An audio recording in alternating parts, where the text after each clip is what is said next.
Good afternoon and welcome to NASA's Johnson Space Center in Houston, Texas. I'm Sandra Jones and we are kicking off 2026 with a series of spacewalks outside the International Space Station. Here to discuss today's spacewalks, we have three briefers. They are Bill Spetch, the Operations Integration Manager for the International Space Station, Deanna Trujillo, who is a Flight Director, as well as Heidi Brewer, who is a Flight Director as well. We'll start with some brief opening remarks from our briefers before jumping into questions here in the room, on the phone bridge, and using the hashtag AskNASA on social media. If you are dialed into our phone bridge, you can press *1 to submit your question. If you do feel that your question has already been asked, simply press *2 to withdraw it. And if you are on social media, you can use the hashtag AskNASA to submit your questions on our various social media platforms. So without further ado, I'll hand it over to Bill for his opening remarks. All right. Thank you, Sandra. And thank you all for joining us today to discuss these two upcoming spacewalks outside the ISS. These will be the first two spacewalks for Expedition 74, the first of 2026, and the 278th and 279th in support of the International Space Station's assembly, maintenance, and upgrades. The first EVA on Thursday, January 8th, NASA astronauts Mike Fink and Zena Cardman will exit the station's Quest airlock to finish the prep for the 2A power channel for future for our future rollout solar arrays, or IROSAs as we call them. Once installed, that array will provide additional power generation for the ISS. Additionally, the duo will swab the outside of the ISS again to test for microbes in our microorganisms experiment campaign. This will be Zena's first spacewalk and Mike's 10th. Mike will become the 6th U.S. astronaut with 10 spacewalks done. And Mike has totaled over 48 hours, over 2 days outside the ISS. On the second EVA on Thursday, January 15th, two NASA astronauts will replace a high-definition camera on camera port 3, install a new planar reflector on the Harmony module's forward port, and relocate a set of ammonia jumpers, which are flexible hose assembly that connects parts of our thermal system, along with some other jumpers on the station's S6 and S4 truss. That fluid system jumper will enable us to refill some of the outboard thermal system ammonia later on. Beyond those spacewalks, we have an incredibly busy start to the new year. As soon as we finish off that EVA on the 15th, we'll move right into another reboost of the space station on January 16th using the SpaceX 33 capsule. This will be the final reboost using that capsule's boost trunk capability. We'll then quickly move into packing up that Dragon in prep for having it undock from ISS on January 21st. Reminder that SpaceX 33 delivered more than 5,000 pounds of supplies and research to ISS. Then there's no rest for us. As we go from that, we'll have to pack up the HTVX vehicle that is also still on board. We will get that packed and targeting unberth and release of that spacecraft in late January. Right now we're targeting January 27th for the unberth and January 28th for the release. The reason there's a split there is there's some experiments that we're doing with the actual HTVX, looking at those sensors and looking at the reflectors on the front of the station to support a future demonstration that they want to do with the HTVX vehicle. HTVX arrived carrying 4.4 tons of supplies and research to the ISS. And then we're looking forward to the launch of NASA's SpaceX Crew 12 in February. That'll send astronauts Jessica Meir, Jack Hathaway to the station, along with ESA astronaut Sophie Ardno and Roscosmos cosmonaut Andrei Fadeev. This will be the second flight for both Jessica and Andrei, and Sophie and Jack's first flights each. The launch is targeted for February 15th today. We continue to celebrate, as we go here, the International Space Station's 25 years of continuous human presence. We're advancing scientific knowledge and demonstrating new technologies that enable us to prepare for human exploration of the moon as we prepare for Mars. Station's design requires humans living on board to maintain, operate, and upgrade it. So these commercial crew missions that come up, as we talked about with that, are very important to the mission. As you can see, we have to do some maintenance outside too, so we'll be going out and doing some spacewalks. given the proximity of the holidays, I want to send a special thank you to the entire team that supported the development work associated with these spacewalks, all the preparation work that has gone into it, as much of that occurred over the holiday season, and the team's dedication always amazes me, and we are ready to go for these upcoming spacewalks. For more details, I'll hand it over to our flight directors. For the first EVA, Deanna. Great, thank you, Bill. Today I'm going to talk to you guys about EVA 94. As Bill just said, we are very grateful and very excited to be doing this EVA, and grateful to the team who has been working so hard to get us to this stage through the holidays. We will start with the team, so we could please go ahead and cue up the slide.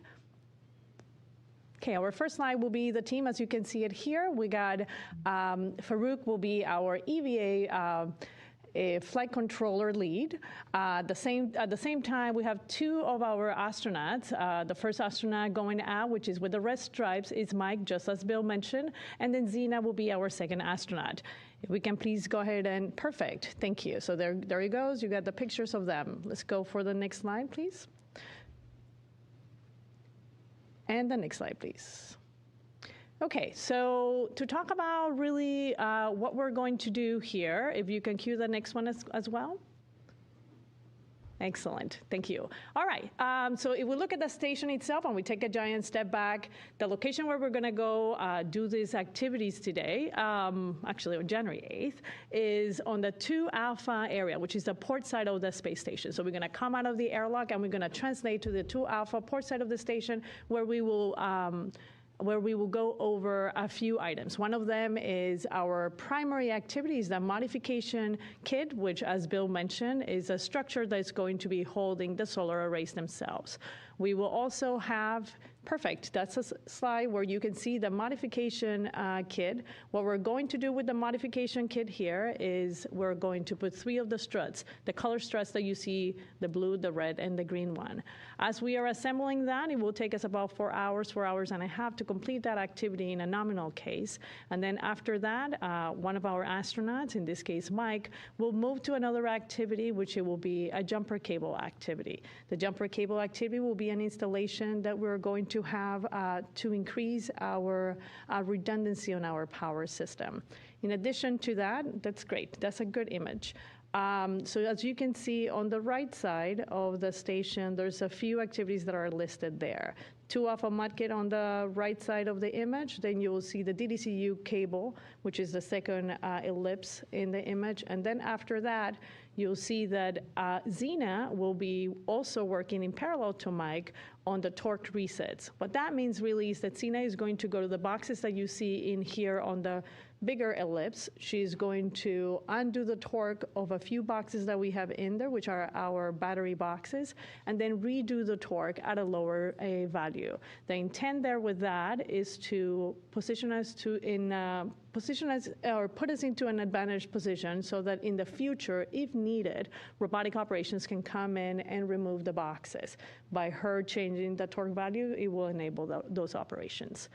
Once we complete everything in the port side, what we're going to do then is to now return to the airlock. At the airlock itself, we will be doing 5 samples of the microorganisms. So let's go over that. Thanks for putting that up. For the microorganisms, just like Bill mentioned, we will be swabbing 5 different locations, all of them at the airlock area.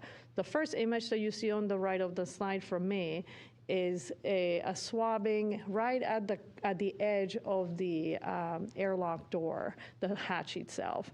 Then we're also going to do a swab on the cover of the hatch itself as well, and then we're going to swab as well the glove. Those are 3 samples that I'm showing you there, but we're going to double some of them, which is why it accounts up to 5. After we complete that activity, Zena and Mike will return back into the airlock, and EVA 94 will have been completed. Now we're going to play a video for you all so you can see all the activities that I just described from end to end. If we can please cue it up. We will begin the day with our crew members Mike and Zena egressing the airlock with their strut bag and the cable bag. Both group members will translate to the port side of the station, where most of the EVA work sites are located for the day.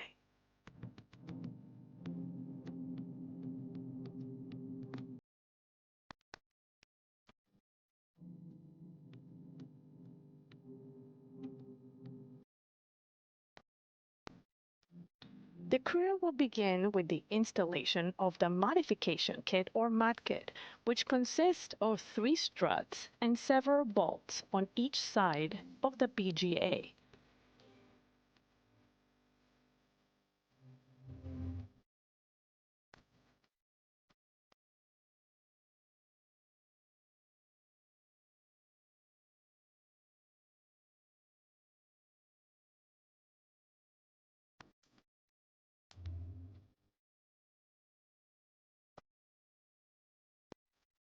Once the mod kit is completed, Mike will proceed to installing a jumper cable between 2 sets of direct current converter units to provide additional redundancy on the system.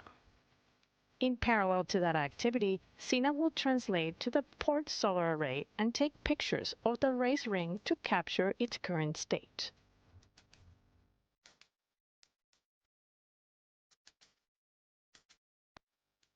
Once that is completed, Sina will translate back, where she will torque 3 battery units to a lower value to enable future robotic removal operations.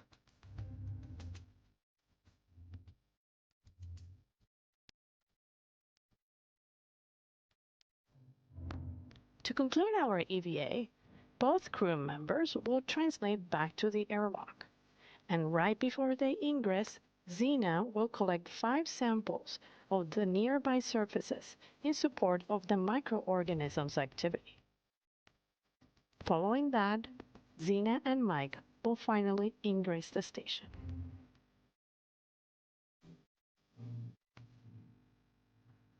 And this will conclude our EVA number 94.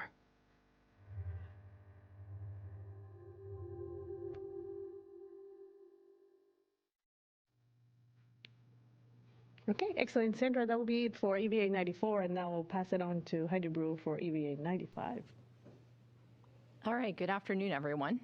I'm here to talk about EVA 95, which will be performed on the 15th. And I'll take the first graphic, please. The crew office is currently working on the assignment for which crew members will be working this EVA. We have a number of different flight controllers that have been working very hard to prepare for the EVA, and I really appreciate their efforts in getting ready. This pictorial shows you the starboard side of the space station, which is the primary area where this EVA will be taking place. You'll see that the green blocks are for our EV2 crew member and the blue blocks are for our EV1 crew member.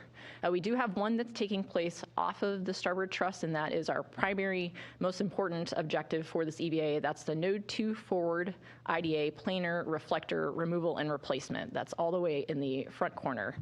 You can see in this pictorial a little bit closer, the EVA crew member will be next to the SpaceX 33 Dragon and performing a removal and replacement of the reflector that is at the Node 2 forward location. This is similar to a task that Sonny Williams performed on EVA 91 a year ago. And I'll take the next chart, please.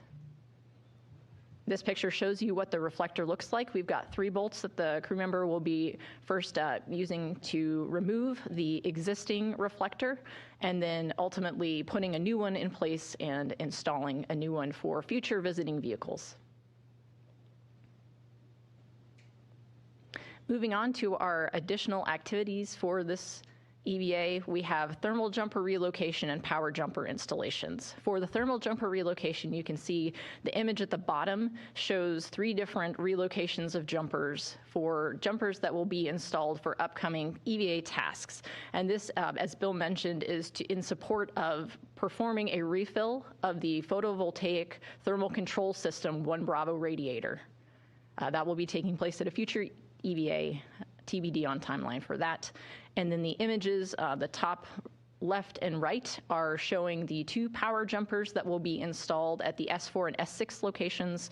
Very similar to the task that Deanna explained in her EVA, this will be providing additional power redundancy for our primary power system by connecting DC to DC converter units together in order to provide additional power support. And then this additional pictorial shows the alpha magnetic spectrometer wake radiator. We'll have a crew member go out to the wake radiator and perform a retorque. If you can see the blue box at the bottom of that image, that shows the area where these fasteners will be retorqued. 46 of them will be retightened in support of additional thermal management for the AMS.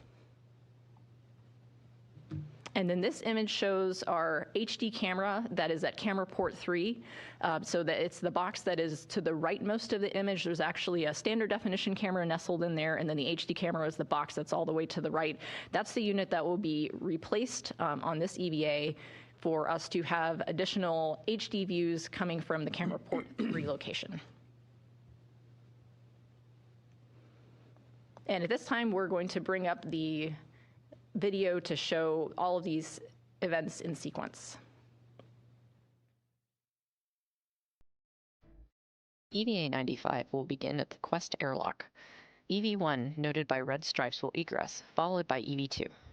Planned tasks include a planar reflector removal and replacement, external high-definition camera replacement, radiator retorque, and multiple thermal and power jumper tasks. The crew members will be at separate work sites for the start of the EVA, but will end up together for the tasks near the end. EV1 will translate to the robotic arm to set up for the camera port 3 external high-definition camera removal and replacement. This task will enable high-definition views from the camera port 3 location after the completion of the task.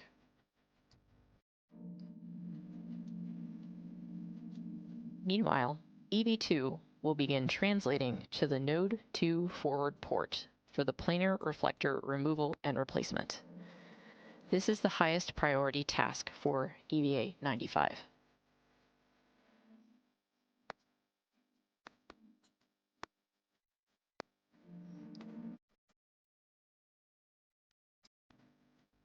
After arriving at the Node 2 forward port, EV2 will set up his equipment or her equipment and take photos of the area.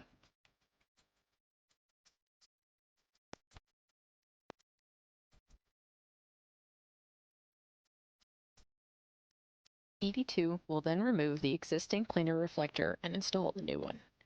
This task is similar to what NASA astronaut Sunny Williams performed on US EVA 91 at the Node 2 Zenith port. The reflector is held in place with 3 bolts.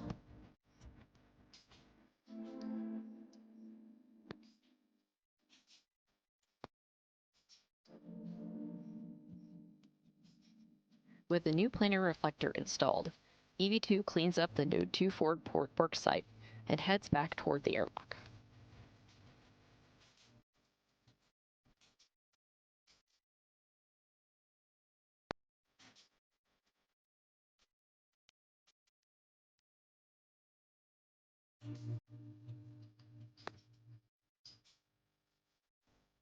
Back over to EV1. Our crew member is now at camera port 3 worksite and is setting up equipment. EV1 will be removing the camera port 3 external high-definition camera and replacing it with a new unit.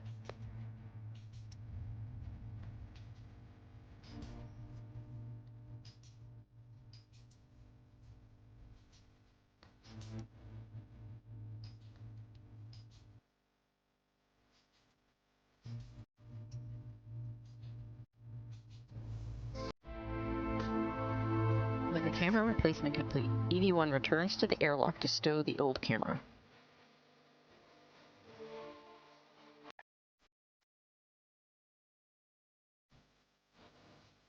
EV1 then translates to the robotic arm to head to the alpha magnetic spectrometer worksite.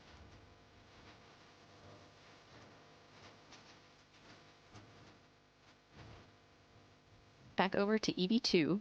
EV2 is retrieving the early ammonia servicer jumper from the Zenith airlock and translating to the S6 worksite.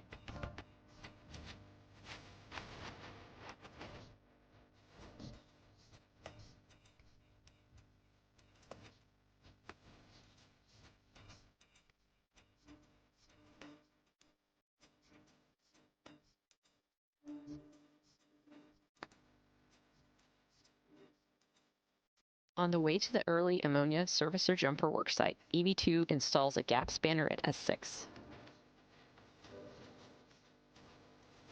EV2 then performs the early ammonia servicer jumper task.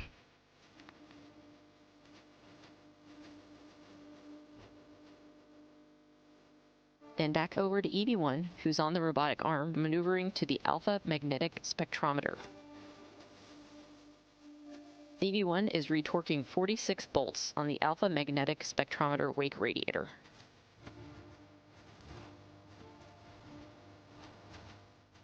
At the completion of the radiator task, EV1 is maneuvered away from the alpha magnetic spectrometer to perform robotic arm cleanup before meeting EV2 on the starboard truss for upcoming thermal and power jumper tasks.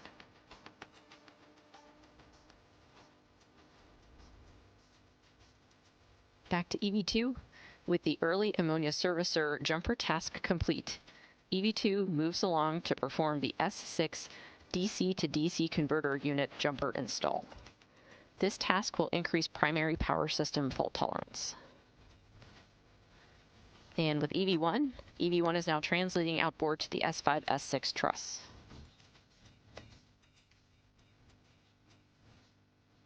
EV1 is now at the S5, S6 truss location, performing the installation of the S5, S6 photovoltaic thermal control system jumper relocate.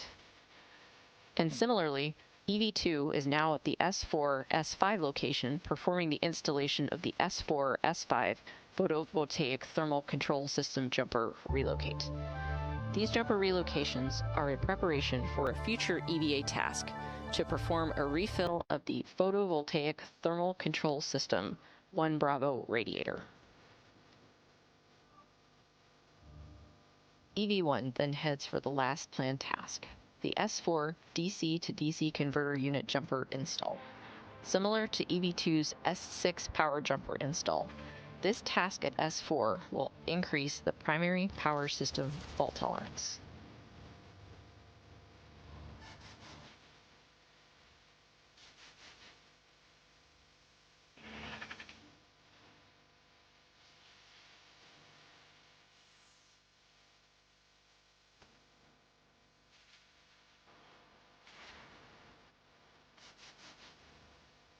With the planned tasks complete, EV1 and EV2 now translate back to the Quest airlock for a successful completion of EVA 95.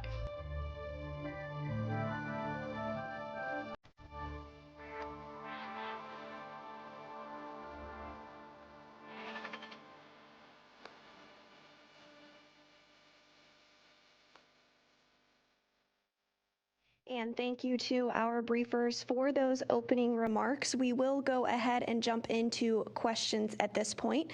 We'll have questions on our phone bridge. As a reminder, please press *1 to submit your question. Once your name is called, you can state your name, affiliation, and to whom you'd like to direct your question. We'll also be taking questions here in the room and using the hashtag AskNASA on social media. So starting off here in the room, go ahead, Mark. Oh, thank you very much. Mark Carreau with Aviation Week and Space Technology. If I'm sort of recalling this right, there's a 7th and 8th total IROSAs that you want to install. So my question is, when will they launch either separately or together?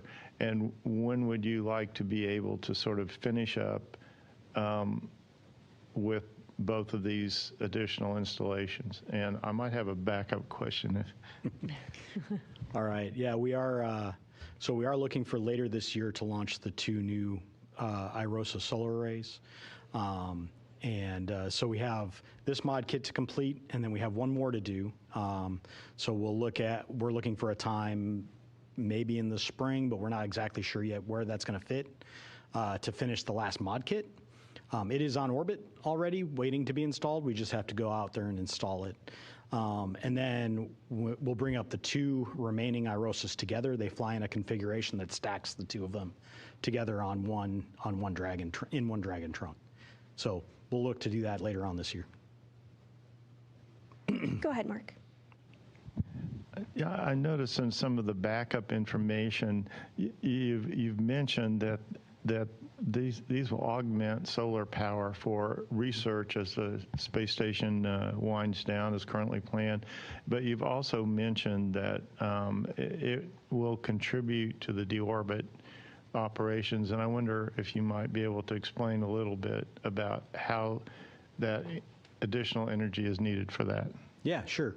So obviously, the solar arrays that we have, the original solar arrays that we've flown with the space station have been up there a very long time, and their production just degrades over time, just like terrestrial solar cells will. These have held up really, really well. Now, adding the additional IROSAs to these last two channels helps improve the power generation on those particular channels. So we have a channelized architecture on the ISS, so it'll help us with balancing how we can load the station up across the board. That helps maximize the research that we can get out of ISS as we go forward towards the end. Now, how it helps us from a deorbit standpoint, as we get lower and lower in the atmosphere, as we get closer to deorbit, we'll have to park our solar arrays. So we have to position them, because when they're rotating, as you get lower and lower, the atmospheric drag grows, and so it becomes a controllability concern that we have to go address. And so, but to do that, we basically fix the solar arrays in one spot, and that way we've isolated that variable. We don't have to worry about it anymore, and we can control the stack much easier in the time frame where I'm not doing research. But I still have to maintain the core loads on the station. So you can imagine when my arrays are parked in one position, they're not generating as much power. And so the extra energy that we can get out of specifically these two arrays really help us on those last two remaining channels to maintain that balance and put us in the best posture to control all the critical systems still when we get to the final deorbit. So it helps us today with our research, and then at the end again. And our next question will be from Gina Sensuri. Gina Sensuri, CBS News. What makes it advantageous to swap for microbes at the airlock? Is it just like last thing you do before you go inside? Yeah, that's a good question. So from the scientific standpoint, there were several locations that the team was interested in doing. What they wanted to do was at the airlock. I couldn't tell you more about the scientific output of that, but all of them were located there as we were exiting and coming back in. That is as much as I can tell you about it. Previously, we had sampled some other vent locations. They're looking for locations that are nearby where we have traffic and atmosphere leaving the ISS and looking in those areas. Thank you. We'll take a question on our phone bridge from Will Robinson-Smith. Hi, Will Robinson-Smith with Spaceflight Now. Thank you for taking the time to talk with us today. In regard to the final station boost that the Dragon from CRS-33 will perform later this month that Bill mentioned, is the timing of that in relation to the delayed launch of the Progress vehicle because of the issues at the pad there? And how does that delayed launch of Progress impact the station schedule and further reboosts? Thanks. No, that's a great question. Actually, this reboost has been planned for a long time, even before we had the issues at the launch pad in Baikonur. So that is not an impact to this. We had always tried to maximize the use out of this Dragon boost trunk to allow the Progress vehicles that show up to deposit their propellant into the tanks on board and really rebuild the amount of propellant that we have on board. As you probably remember, we've just gone through the solar maximum here, which is where we have to use the most propellant for altitude maintenance on ISS. And so the SpaceX 33 boost trunk allows us to recover that propellant quickly. The delay in the Russian Progress, again, it'll all come back to the final numbers of how many that get delivered. We're working very closely with our Roscosmos partners to go work through exactly what that looks like. Thank you, Bill. Our next question is from Bill Harwood with CBS News.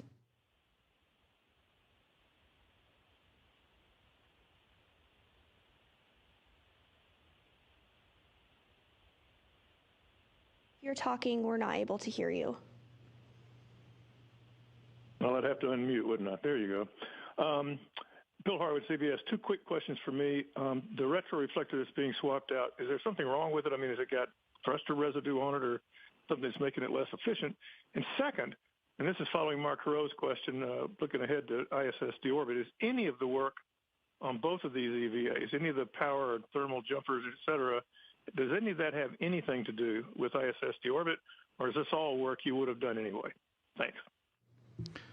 Two great questions. So, as with the previous reflector that we replaced, this one is also seeing some amount of degradation in the amount of return that you get from the sensor. So it's an optical reflector. So we have seen some degradation on it.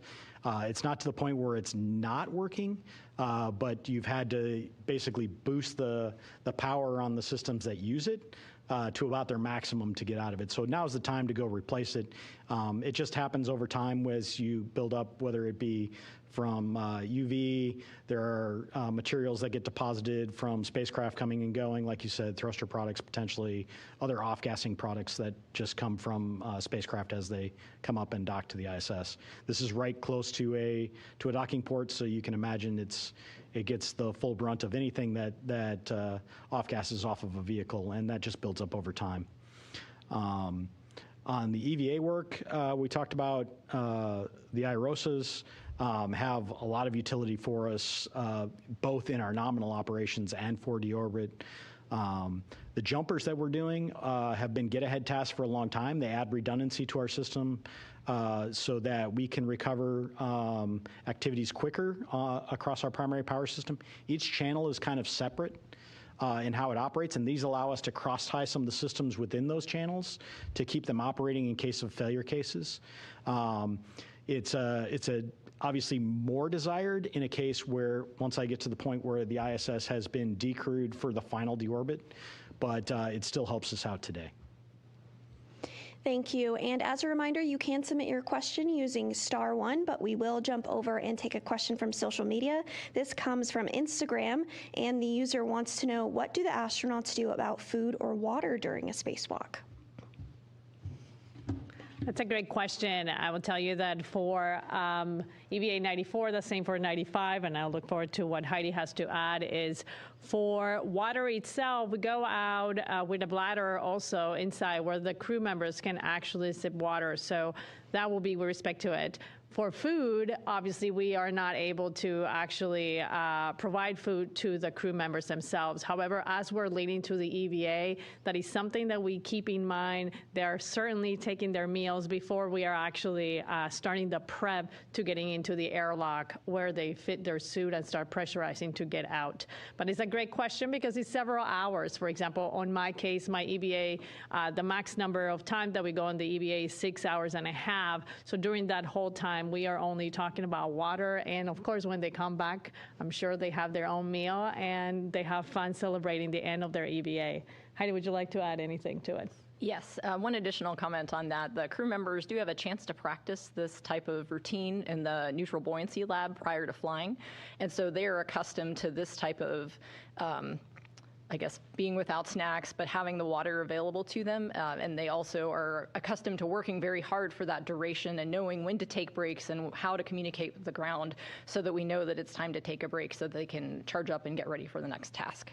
So the crew members are certainly ready for this and excited about it. And it's always fun to hear their stories once they're finished. Thank you. And we do have another social media question. This user on X wants to know, how does the crew train and prepare for spacewalks? I will start with that for EVA 94. It's a great question again. So Heidi just mentioned it, right? So one of the things that we do for the EVAs themselves is we train in the neutral buoyancy facility where there is this big giant pool that has the mock-up of the space station. The crew members will suit up, get into the pool and practice the activities that we're going to do. Sometimes we practice activities that are generic so that you can get the hang of the feel of the suit and the activities in general. And in our specific case, when the EVA gets assigned, then now we practice the actual activity that we're going to do with different crew members also, so we can see it from different angles and include the fact that we're talking about different humans in different instances. So that's one aspect of it. The other aspect is if the crew members get assigned the EVA and they're already in space and we actually haven't done the preparation with the pool itself, with that specific or that pair of individuals, then we also add to their training by sending them all the material scenario by sitting down with them and doing the training together, walking them through the task. We uplink all of the procedures, the videos, and so as a team, from the ground on space, we work together to make sure that we understand what the coordinated motions are going to be for the EVA. In addition to that, we also do training with the tools, for example. So the crew members pack their own tools, and you start getting the feel for how the tools themselves are going to behave and what the feel is of the tool itself when you're doing the activity. For the 2 Alpha mud kit, and I'm sure Heidi had also her familiarization activities. For us, we took the struts for the mud kit that I mentioned earlier, and we did a pre-build of those struts so that the crew member will understand how much force you're putting in, how does it come together, and what the expectation is as it goes. For EVA 95, we do have a special connector that's never been manipulated on EVA before, but has been in IVA. And so we've had some practice for the crew to get a chance to feel for what it's like with the glove on, to understand what it will be like when they're performing the task. Also want to mention that we've set up conferences. So for example, I mentioned that the Node 2 forward planar reflector removal and replacement is similar to a task that Sunny Williams performed. So we're able to set up conferences between crew members and have them share experiences so that they can share lessons learned and be ready for what might be coming their way, things to watch out for, and those types of things. Great. Our next question is a follow-up from Will Robinson-Smith with Spaceflight Now. Hey, thanks for allowing for a follow-up. Question to Bill again. Can you provide an update on the status of the health of the spacesuits, how they're doing right now, and their ability to perform as necessary for the remaining life of the station, and if there's any plan for the currently in development Axiom suits to be used on a later date for a future spacewalk before station retirement? Thanks. No, it's a great question. The suit fleet, we continuously monitor it, and we continuously work to refurbish the suits. As you know, we have 4 on orbit today. We try to maintain 4 on orbit, but we cycle through them, and so they come down and they get refurbished and they get sent back up again. And so then we do a lot of maintenance on board to check the health of the suits. The suits that we have going out the door are in great shape. Everything that we have on board looks really good. We conduct a large review before EVA, looking back at the history of those suits, any performance that we've seen in any of the maintenance activities, and so we continuously check that. As well as the teams here on the ground are always working the logistics of all the different parts that we need for the spacesuits. So we're continuing watching that and working through it all the way to the end. Right now, there's no plans for an Axiom suit to go do an EVA on ISS, but we'll see what the future brings. But today, we've got the suits that we've got, and we're working through the rest of ISS with those, and we have a great plan to kind of keep those up and running and monitor the health as we go. Thank you. And it does appear that those are all the questions that we have received today. So our coverage of Thursday's spacewalk will begin at 6:30 a.m. Eastern. You can watch on NASA Plus, Amazon, and YouTube. We do hope that you'll tune in and follow along for this spacewalk. But for today, that will do it for us here at Johnson. Thank you.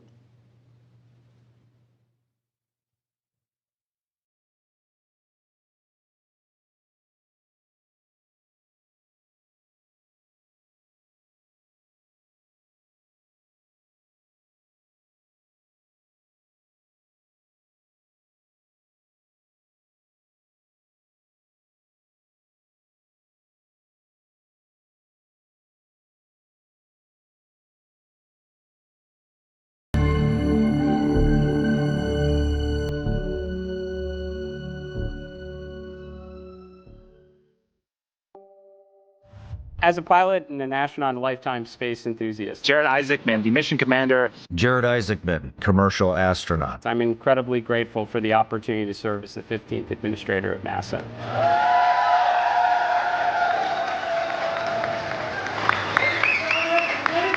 Jared Isaacman! I'm humbled by the chance to work alongside some of the greatest scientific and engineering minds this nation has to offer. NASA is the most respected and accomplished space agency in the world.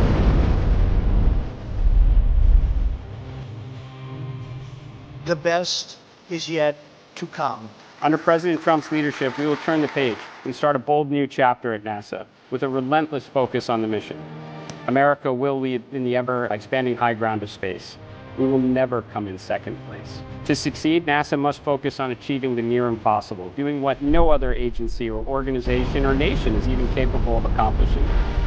Under the leadership of President Trump, we will get the job done, and when we do, we will inspire the next generation to want to reach even higher. I'm honored to serve. Ready to get to work.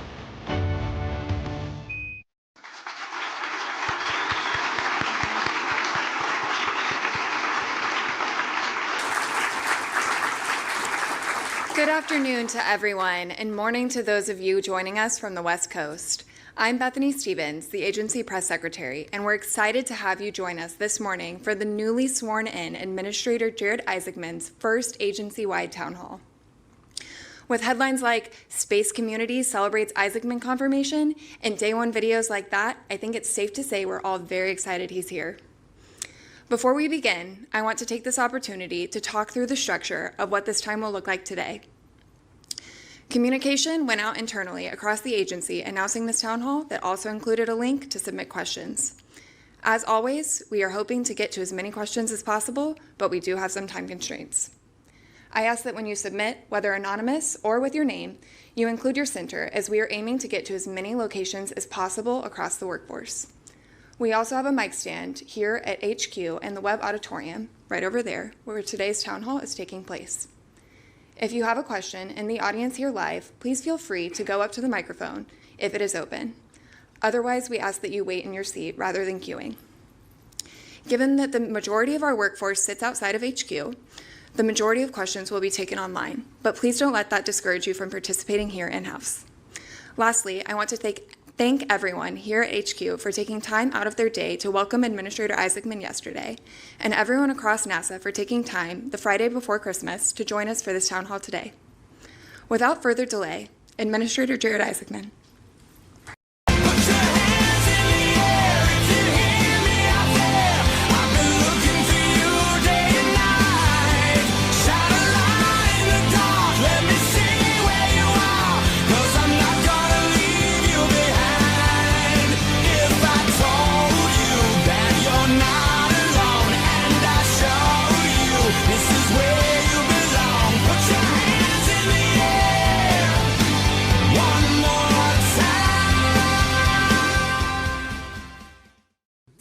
How I occupied my time between jobs. So I suspect I'll be a lot busier now. So good afternoon. I am really honored to be here today as NASA's 15th administrator, serving under President Trump's leadership and working alongside some of the greatest scientific and engineering minds this nation has to offer. I feel like I am living the dream right now. This is the agency that captivated me as a child, inspiring me to grow up reading every book on the subject I could on all of NASA's amazing accomplishments and all the pioneers and heroes that showed up to work here every day. This is the agency that has inspired the world again and again with images from our telescopes, our probes, and our rovers. This is the agency that sent astronauts to and from the moon at a time when we knew so little but believed we could do the impossible. So honestly, there's nowhere else I would rather be than right here, right now, alongside all of you at the most accomplished space agency in the world. I understand that with any leadership change comes some anxiety and uncertainty. But between 2 hearings, a few podcasts, a document that circulated a little wider than expected, there should really be no mysteries as to how I'm thinking about things. But more importantly, the President has released a national space policy, and in my view, it's one of the most significant commitments to America's space program by any administration since the Kennedy era. It lays out a very clear vision, provides unambiguous priorities, and sets timeframes for achievement. And as it's always been, the honor and exceptional responsibility rightfully falls on all of us here at NASA to deliver. So let me outline the direction that we're going to take together. America will lead in the peaceful exploration of space. We will bring extreme focus to the mission and realize our near-term objectives of returning American astronauts to the moon and establishing an enduring presence to unlock the scientific, economic, and national security potential on the lunar surface. We will look for every opportunity to pull forward the Artemis program to the limits that physics and safety afford, while increasing the flight cadence across the architecture authorized in the One Big Beautiful Bill. The next most significant milestone, of course, is Artemis II, launching on a historic mission early this coming year. At the same time, we will prepare for the inevitable return by working with our commercial and our international partners to ensure they are aligned with our programmatic objectives and acting with the urgency needed to deliver the launch services, the vehicles, the suits, the habitat, surface power, and rovers required for frequent, affordable missions to the lunar environment. And our journey does not end on the moon. As directed in the National Space Policy, we will accelerate investments in next-generation programs that only NASA is capable of leading, including nuclear surface power and propulsion, technologies that will usher in the next giant leap in space exploration and discovery. Now, we must ignite the orbital and eventual lunar economy. For more than a half-century, the space economy has been terrestrially anchored in launch communication and observation, with world governments as the primary customer. That perpetual taxpayer-dependent model won't fund the future we've all imagined. Alongside industry and academia, we must uncover the long-awaited promise of pharmaceuticals, biotech, on-orbit computing, anything that can contribute to and perhaps someday entirely justify the cost of maintaining inhabited orbital outposts and generating value far in excess of what it costs to operate in space. Working with industry and academia, we will do all we can to maximize the remaining life of the International Space Station, prioritizing the highest potential science and research with the aim of determining this new orbital economy so that in the future we will transition from one station to many. NASA will become a force multiplier for science. With an immense hunger for the data and enthusiasm to deliver the world-changing headlines that only NASA is capable of achieving, we will endeavor to reduce the time to science and maximize the scientific value of every dollar that's available.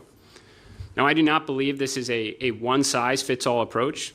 We will embrace a full menu of possibilities. So that includes bespoke missions to extraordinary destinations and expanded CLIP-style missions that accept more risk for faster discovery, partnering with industry to gather Earth observation data more efficiently and affordably without sacrificing continuity, and lending NASA expertise and resources to enable academic institutions to take on bold scientific missions. Some approaches may be a flavor of the way it has always been done, and some will be a new way. But in all cases, we will challenge the process in every way with the goal of arriving at the desired results as expeditiously and affordably as possible, because if NASA doesn't do it, no one else will. Now, accomplishing our mission will not be easy, but at NASA, it never was, and it never should be. Engineering and program management challenges are just part of the story. We have a great competitor that is moving at absolutely impressive speeds, and it's unsettling to consider the implications if we fail to maintain our technological, scientific, or economic edge in space, and the clock is running. These are fiscally challenging times, and I do support the President and his goal to get spending under control and bring down the national debt. Now, this is hardly NASA specific, but we as a nation can't spend our way out of every problem and believe it will lead to better outcomes. So I don't know where the budgets will land, but I will always advocate passionately for the agency, knowing we will make the most of every dollar entrusted to us. And I'm not arriving with all the answers. I do know this: we cannot achieve our objectives by doing things the way they've been done in recent years, and we know most of the NASA IG reports would echo this sentiment. So we must do all we can to minimize the bureaucratic drag that can slow us down and slow down the great engineers and scientists, and eliminate obstacles that impede progress, flatten the organizational structure to improve information flow and accelerate sound decision-making, and push responsibility down to the talent that is more than capable of getting the job done. And when we do, we must rightfully recognize and reward the contributors that bring the near impossible to reality. NASA must be one of the hardest, most demanding places to work in this country, because lives depend on our work, and the world is counting on our breakthroughs and discoveries. It's why you see the NASA logo anywhere you travel. I mean, people the world over know that we are capable of accomplishing, and the expectations are rightfully very high. We are not alone in the need to evolve to meet the moment. Our international and commercial partners have made commitments as well, and we must place as much pressure on them to deliver as we do on ourselves. No changes happen in a vacuum. I plan to speak with many of you, the leadership teams, the engineers, scientists, astronauts, our program managers, and the people in the field doing the work. I will visit every center in the weeks ahead and engage with our international and commercial partners. I want to hear directly what is broken so we can work together to fix it, and where we are excelling so we can do a lot more of it. It's been a year, but we have real momentum now. NASA has the enthusiastic interest of President Trump, the Vice President, the Cabinet. We have bipartisan congressional support. We have a national space policy outlining the most righteous and inspiring objectives. We have the mandate, we have the talent, the partners, and the resources to get the job done and bring billions of people along with us on this journey.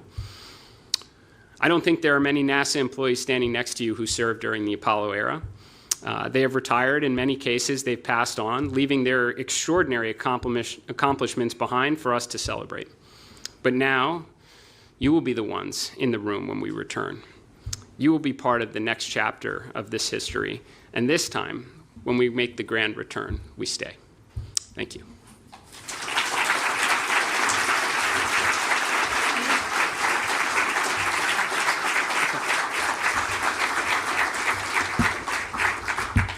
Okay, and with that, we will get right back into the questions that are coming. But I know that one of the questions that was submitted was asking what your plans are for your first 60 days. So I'll let you take it from here. What are my plans for the first 60 days? Well, there is an awful lot to learn. There are volumes of materials on my desk right now to get through.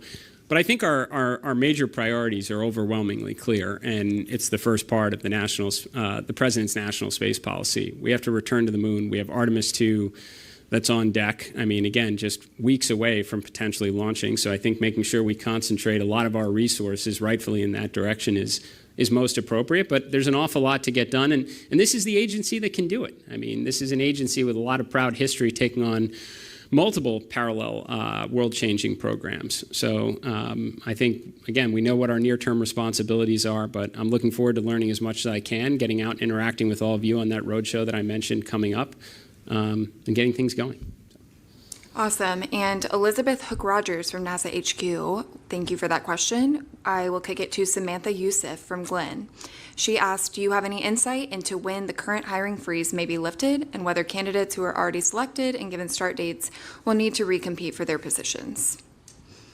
Well, it's a good question. I think somewhere around 28 hours or so, not even on the job. So there are certain things that I still need to chase down. But as I said many times through 2 hearings, in order to do the near impossible, it's going to take the contributions of the best and brightest from across the nation. I have no doubt there are areas within the agency where we're going to have to hire. So I look forward to getting more familiar with where we stand on some of these policies. Great. Fernando de la Pina Yaca from Johnson said NASA FOD presented at MCC a state-of-the-art holographic AI tech from IROSA. Will NASA incorporate AI and holography in the future? Definitely butchered that word. Well, that, I mean, certainly sounds like the right direction. I mean, almost every good space sci-fi movie I've seen incorporated both AI and holographs. So that's good. I mean, in all seriousness, we absolutely have to. So I am not familiar with where we are at this present moment. I am familiar with the pages and pages of policies, regulation, documentation history this agency possesses, and it would certainly seem to make sense to me that as a good first step, we could try and incorporate some of that, and AI might make it easier to find some of the materials we need. But look, if we think about where the destinations will eventually take us, we're going to eventually, whether it's Mars and beyond, just transmission delays alone are going to take us, or at least evolve the current, mission control concept where we're going to have to rely on more onboard decision making, where I could see AI playing a role. What a fun thing to imagine at some point in the near future. And also, just a reminder, we do have a mic in the room if anybody wants to get up and ask a question. Betty Lynn Mason from Marshall asks, do you see new technology development more by hands-on engineering work here at NASA or through NASA consulting with industry, and why? I think it's both. And I'm sure many of you well, I don't know. You probably have a lot of better things to do than hear what I'm saying to Congress all the time. But I mean, this question comes up a lot of like, it almost goes to the relevancy of the agency. Like, why do we need a NASA when we have all these great commercial companies, you know, doing all these things? It's like, wait a second, you know, let's go back to the 1960s here during the space race where we did the near impossible. We worked alongside industry. I mean, we had partners. You had Boeing and McDonnell Douglas and Northrop back in the 1960s, and those names are still with us today. And certainly, there are some new names out there. I do think it's NASA's job to focus on the near impossible, and we figure those things out. We can hand them off to some of our industry partners, where we can let you know, innovation take off and the competitive forces drive down costs, and we just recalibrate next. So look, it's going to be both. The National Space Policy, something I've spoken about extensively, talks a lot about investments in nuclear programs, nuclear surface power, nuclear propulsion. Now, there is an emerging industry that's capable of supporting that, but I think a lot of that is what NASA should be taking on. And then there's certainly areas where we pioneered technology decades ago where we're very comfortable working alongside our commercial partners to get the job done. I don't see that balance ever changing, and especially on the science side. Back to, you know, my commentary before, if NASA isn't out there trying to unlock the secrets of the universe, no one else is going to do it. Rita Sambruna from Goddard said, "Welcome, Administrator Isaacman. I was gratified to hear you say that one of the goals of your administration is to make NASA a force multiplier for science. I'm wondering what the word science really means. Is it only the science that serves directly Moon to Mars, space weather, robotics, propulsion science, surface exploration, and more? Or more generally, all science we currently do at the agency, even if not directly linked to Moon to Mars? For example, is traditional astrophysics, studying the universe, included?" Of course. I mean, I think, like, just fundamentally, what are we here to do? We're here to answer the questions that, you know, went through every kid's mind when they looked up at the stars at night and wondered what's out there and why it's the way it is. I mean, so we play that role across all of our mission directorates. So of course, human space exploration is a major component to that, but as is our entire science program and our technology development initiatives. I mean, we're focused in all the right places to, you know, try and solve the mysteries in air and space. Ben Jungwang Lee from Johnson says, "If China can air fry barbecue chicken on Tiangong, should we reevaluate rigid and somewhat outdated NASA requirements and use modern tech to turn survival into thriving to attract commercial investment?" This was an air fryer? Apparently. I had cold pizza in space. That's cool. That's an upgrade on that. Yeah, as I alluded to in some of my remarks before, I think it's absolutely healthy for any organization to constantly challenge the way they do things, knowing that what we've done in the past is not necessarily the right approach to get to the future.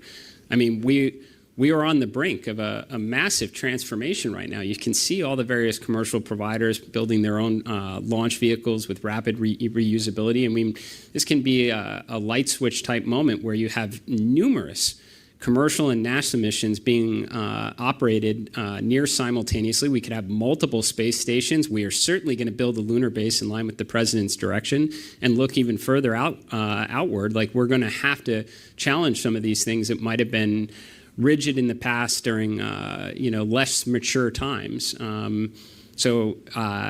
know air fryers is just the example, but I imagine there are many things that we have historically maybe not prioritized or thought were of a greater risk that we should be reevaluating. I think that goes across the entire portfolio of our responsibilities at NASA. And I will hand the mic over for the question here in House.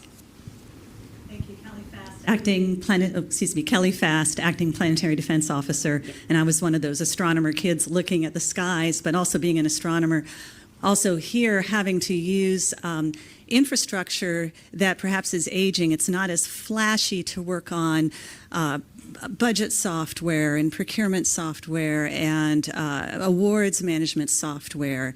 And I know that often we have to throw people at such situations because it's certainly flashier to do the next cool thing. But do you have any thoughts on how we can maybe handle things that are under the surface on which we rely in order to do the impossible that we're trying to do here?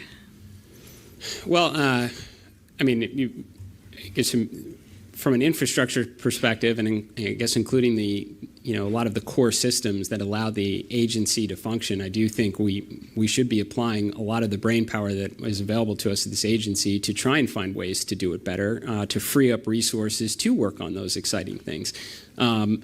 I hope everyone, kind of almost regardless of their function, is trying to find a way to do whatever their current job is better, whether there's means to automate it or software to alleviate some of their responsibilities so they can repurpose their time on the more exciting things to work on. But yeah, I have to imagine that if there's any agency in the United States government that can find a way to do some of those responsibilities a little bit better to free up resources, we should be capable of doing it. Thank you. I love your area of responsibility, too. I think that's one we should keep a good eye on. We don't want to go the way of the dinosaurs. Lisa Link from Goddard says, can you speak to the reorganization discussed in the Project Athena document and what impacts we can expect? Sure. That, as I think a lot of people probably know, was formulated at a time earlier this year where, I was a nominee, so I can only see what's being reported, but there was a lot of various reorganization plans that seemed to be being considered at the time. A lot of phase 1, phase 2. I don't know how much everyone was tracking that, but from my perspective, having worked on a number of large organization reorg type efforts, it's better to do a single data-informed plan rather than anything that involves needless pain over a period of time. Now, that's 5-6 months ago. A lot has happened since then. As I mentioned before in my remarks, my objective, is to get up to speed as quickly as possible. Now, there are some things that I did just, more or less communicate in my statement. Like, I do believe in flat organization structures. I like to know things as quickly as we possibly can, increase the, decision velocity to the greatest extent possible, push